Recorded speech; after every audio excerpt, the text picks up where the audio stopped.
Hi. When we buy a game from a digital store, it feels like it's ours forever. It sits in our library, not going anywhere, just waiting for the right moment. But the truth is, some games disappear without warning. Not because of scandals or bans, but quietly, due to licenses expiring, servers shutting down, or simple publisher decisions. Today, we're going to remember games that were still being sold on Steam and consoles not that long ago, and are now impossible to buy legally. They didn't suddenly become bad. They didn't age poorly. They weren't failures. They just vanished. And if you missed them, there won't be a second chance.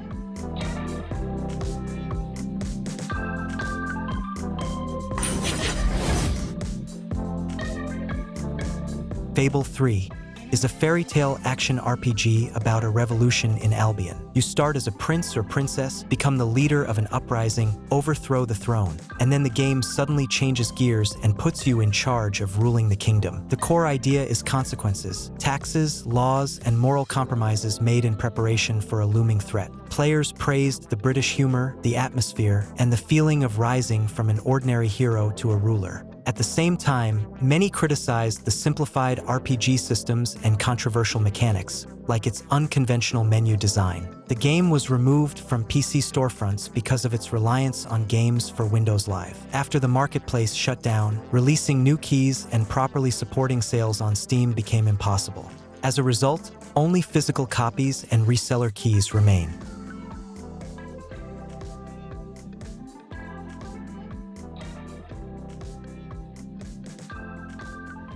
Lost via Domus was an attempt to turn the TV series Lost into an interactive episode. You play as a new character with amnesia, trying to piece together his past while meeting familiar characters and exploring iconic locations like the Hatch. According to player impressions, the strongest parts were pure fan service, recognizable environments, references, and the feeling of walking through the island from the show. Its disappearance from digital stores follows the typical fate of licensed games. Once the rights to use the Lost brand expired, it was easier to delist the game than renew the agreements. Over time, the title vanished from major storefronts and remained available only to those who bought it earlier or through the secondary market.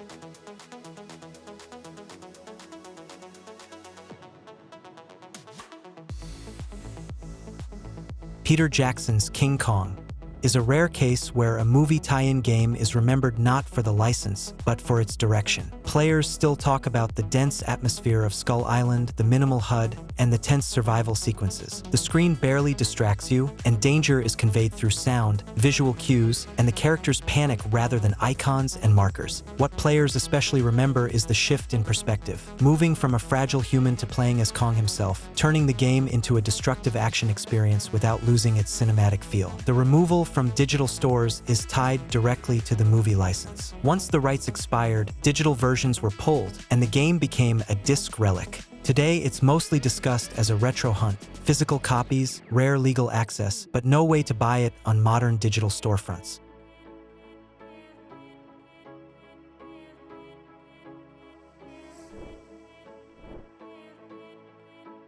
Driver San Francisco is one of the most unusual racing games of its generation. Instead of a standard career mode, it introduced the shift mechanic. The main character falls into a coma and gains the ability to jump into any car on the road. This turned the open city into a living puzzle, where chases, missions, and stunts were built around tactical control of traffic rather than pure driving skill. Many players consider it the last truly bold driver game, praised for its style, sense of speed, and unconventional design. The game was removed from digital stores due to expired licenses, primarily related to music and car brands. Ubisoft chose not to renew those agreements. San Francisco quietly disappeared from Steam and other storefronts.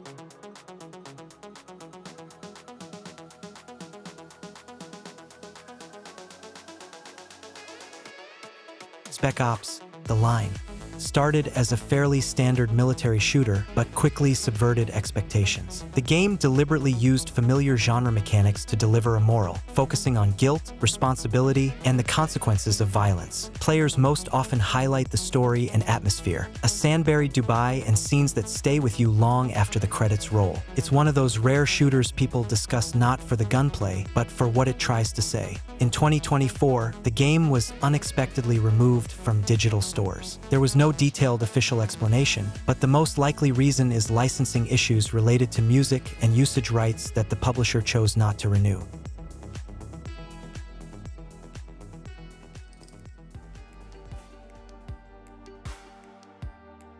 The Chronicles of Riddick: Assault on Dark Athena.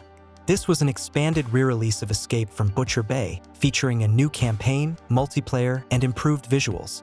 Even today, many players consider Riddick one of the best movie-based games ever made. Its stealth, brutal melee combat, and harsh tone fit Vin Diesel's character perfectly. What people praise most is the prison atmosphere, the pressure, the darkness, and the constant sense of danger, something shooters rarely manage to convey this well. The reason for its removal is simple but unforgiving. The Riddick franchise license expired. Once the rights to the character and universe ran out, the game was pulled from digital stores without any alternatives or re-releases. As a result, Assault on Dark Athena, despite its cult status, can no longer be bought legally today.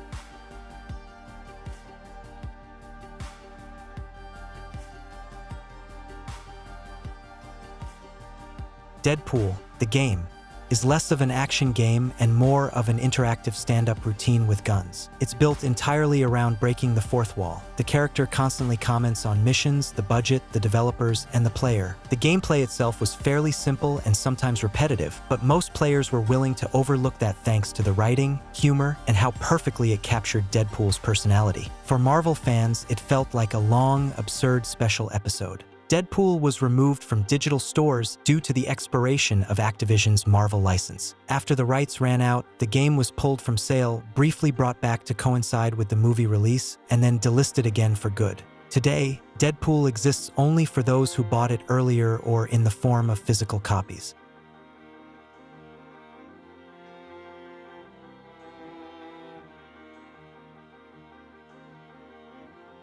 The Amazing Spider-Man turned out to be a surprisingly solid movie tie-in. It continued the film's story while offering a full open-world Manhattan, a strong focus on traversal, and a combat system clearly inspired by the Batman Arkham series. Web swinging felt smooth and natural, and Spider-Man himself was fast and responsive. Despite weak boss fights and a fairly secondary storyline, the game is remembered as a respectable superhero action title of its time. Its disappearance follows the standard path of licensed projects. Once the rights to use Spider-Man and the movie license expired, the game was removed from Steam and console digital stores, and later the same fate hit its sequel. Unlike Sony's newer Spider-Man games, this version never made a comeback and remains effectively lost.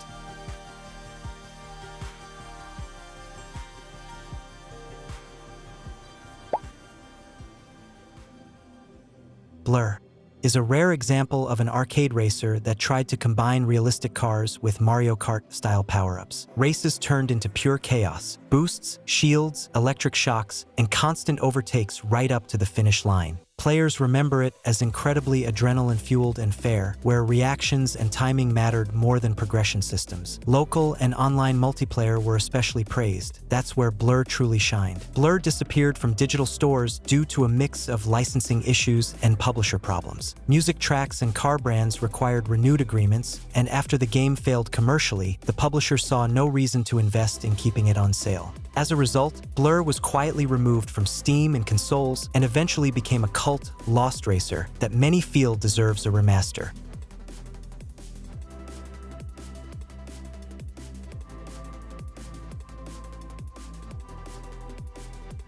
Wolfenstein 2009 was a strange but memorable reboot of the series. It blended classic shooter gameplay with occult sci-fi elements, alternate dimensions, supernatural abilities, and experimental weapons.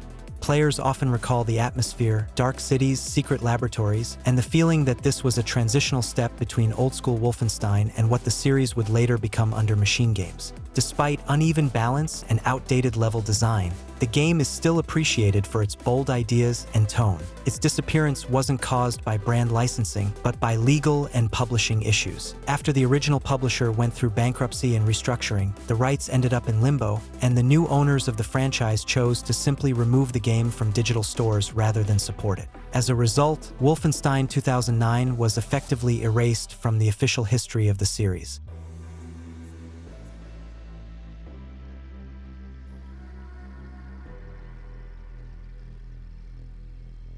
Nosgoth was an asymmetrical multiplayer action game set in the Legacy of Kain universe, where vampires fought against humans. Matches were built around a sharp contrast in gameplay. Humans relied on firearms and teamwork, while vampires focused on speed, vertical movement, and brutal close-range combat. Players praised the game for its fast pace, strong map design, and the feeling of a real hunt, where each side played fundamentally differently instead of feeling like the same character with a different skin.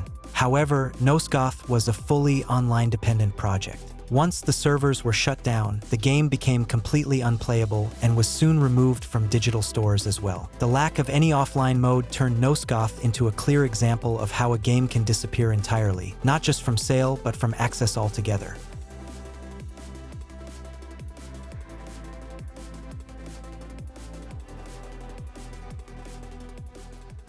The Legend of Korra is an action game by PlatinumGames built around fast-paced combat and elemental attacks. Unlike most games based on animated series, the focus here was clearly on the combat system, combos, dodges, element switching, and an aggressive tempo.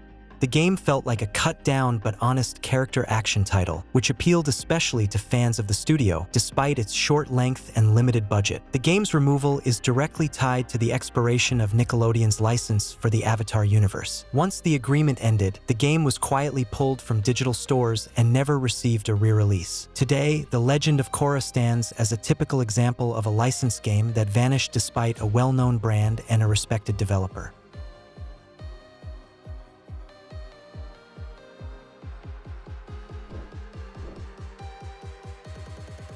Teenage Mutant Ninja Turtles: Mutants in Manhattan is an unusual take on the Ninja Turtles by PlatinumGames. Instead of focusing on story, the game emphasized style and co-op play, fast combat, a comic book presentation, multi-phase boss fights, and ability upgrades. It felt like an arcade-style action game designed primarily for cooperative play rather than a solo experience. The visual style and combat flow were its biggest strengths, even though mission structure could become repetitive. The game disappeared due to the expiration of the TMNT license. Activision chose not to renew the agreement, and the game was completely removed from digital stores without any re-releases. Today, Mutants in Manhattan exists only as physical copies or in the libraries of those who bought it before it was delisted.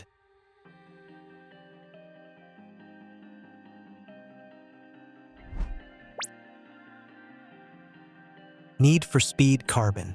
Built on the ideas of Most Wanted but shifted the focus toward night racing, street crews, and territory control. Players remember it most for its canyon races, high-risk duels on narrow roads where a single mistake could cost you the win. The atmosphere of illegal street racing, the soundtrack, and the sense of speed are also frequently mentioned, even though the campaign was relatively short and felt derivative of its predecessor. Carbon was removed from digital stores due to expired music and brand licenses. Like many older entries in the series, it was simply taken off sale without any updated version or re-release. As a result, there's no legal way to buy Carbon digitally today, only physical copies or access through old accounts.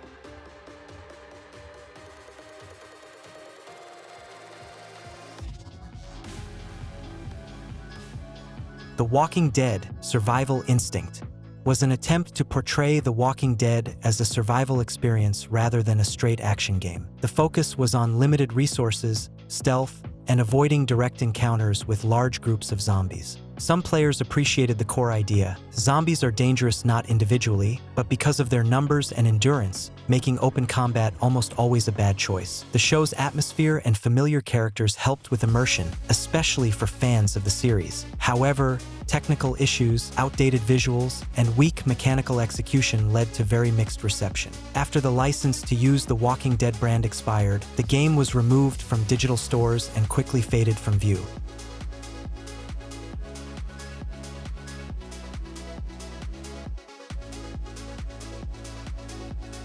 Silent Hill: Downpour was an attempt to bring the series back to psychological horror after the controversial experiments of earlier entries. The game focused on exploration, symbolism, and an unconventional approach to fear. Fog was replaced by rain, and the world distorted itself not through jump scares, but through a constant sense of anxiety. It stood out for its side quests and for a town that felt like it was reacting to the protagonist's actions. At the same time, combat and technical performance drew heavy criticism, leaving the game divisive but memorable. Downpour disappeared from digital stores without any major announcement. The reason was a mix of publishing and licensing complications tied to the rights for the series and this specific entry. Konami simply removed the game from sale, never re-releasing it or updating it for modern platforms.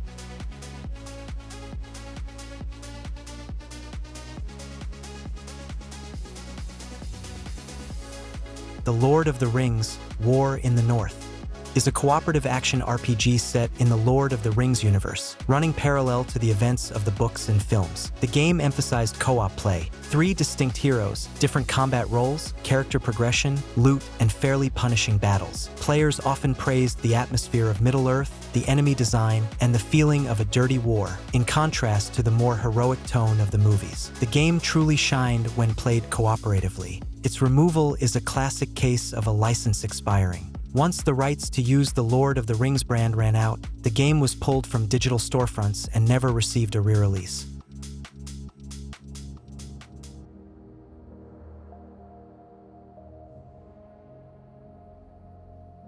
Minecraft Story Mode is a narrative-driven adventure by Telltale Games built around player choices, dialogue, and an episodic structure. It was aimed not only at Minecraft fans, but at a broader audience, offering a simple story, charismatic characters, and light humor. Players often noted that story mode works best as an interactive series, valued more for its presentation, atmosphere, and emotional moments than for its gameplay. The game's disappearance was caused by 2 factors. First, Telltale Games' bankruptcy, which left the studio unable to support or sell its projects. Second, the Minecraft license, which was not renewed for a re-release. As a result, Minecraft Story Mode was completely removed from digital stores, including already purchased episodes, becoming one of the most high-profile examples of a digital game simply vanishing.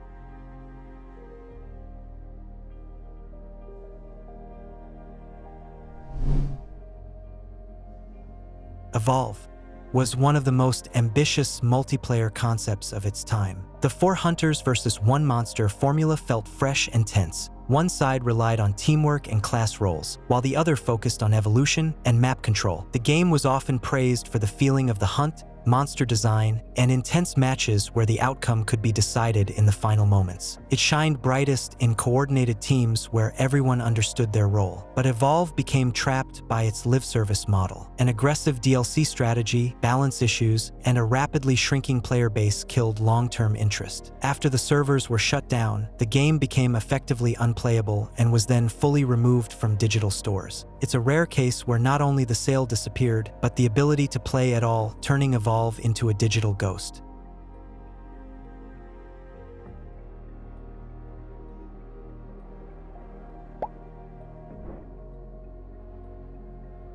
Medal of Honor Warfighter was designed as a realistic military shooter focused on modern conflicts and special operations. Built on the Frostbite engine, it told a story about elite soldiers and aimed for a serious tone without glorifying war. Many players praised its atmosphere, sound design, and its attempt to portray soldiers not as superheroes, but as people dealing with personal struggles and the consequences of service. However, technical issues, unstable multiplayer, and weak audience reception took their toll. After the game's commercial failure, Electronic Arts effectively froze the Medal of Honor brand, and Warfighter was eventually removed from digital stores. The game vanished, becoming a symbol of a series that was quietly shut down and left in the past.